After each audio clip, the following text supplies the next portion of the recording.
If I'm a little bit unfresh, forgive me, I've been Dibiaing since morning. The reason Ana sige number one na Dibia na 20 naira we menka, Dibia na 30 naira we menka. Mana kita na Dibia nine na is 1,000, million. I don't find the reason. The reason buna nowadays ndị fana mmụọ fana adịrọ mma. Ndị mmụọ fa bughi egbu. People wey dey dead just dey waka around looking fly. Ndị nne na ndị nna, ndị nne Jesu na ndị strong people wey don die but they just dey waka ka nkụ. Now in the olden days now, no time now wey you no go see wey person wey dey 50 years never know him chi even once. Wey ọchụnuga aja omenugo ezigbo ife otikpọrọ mmụọ. Nowadays anybody ifu na buzi ezigbo ofeke. Now dibia wee jezie maka na mgbe nwanụ ana 2,000 naira bụ itinye aka gwọsịa mmadụ. Just tichala ike na nothing go come after you guy. Just say I go woman wey I see wey unto say oso na nna ifa, right? Oso na onwe ko so ebu nna mmụọ ji aka.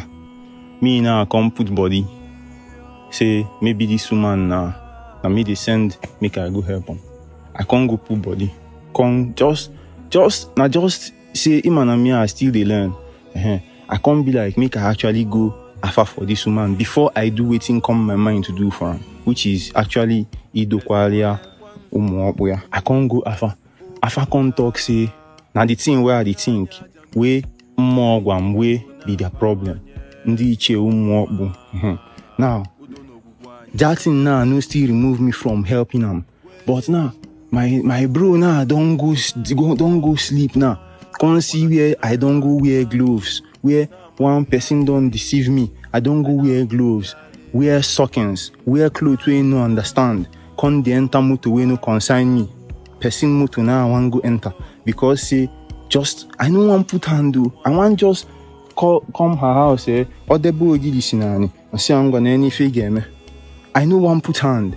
So if each was able dibia bịa tinyezi ala ofu onye ala aka, ofu onye ya na mmụọ ya na-adịrọ n'idu mancha, then kama onye a ga-enye ezigbo ego o ya eji wee jezu ife o ya eji gbara isi onye ọsị anyị 2,000 ka dibia je nwalụ ndị ala ju n'ụwa. Now bro, if you do something now, ọ bụrụ na ife chọọ egbu gị, ọ bụrụ na ọnwụ ozu gị bụ ebune ka ọ ga-eli daddy be my guy. If you don't want to bring that ibune, go just continue with your pattern. You know what I'm saying?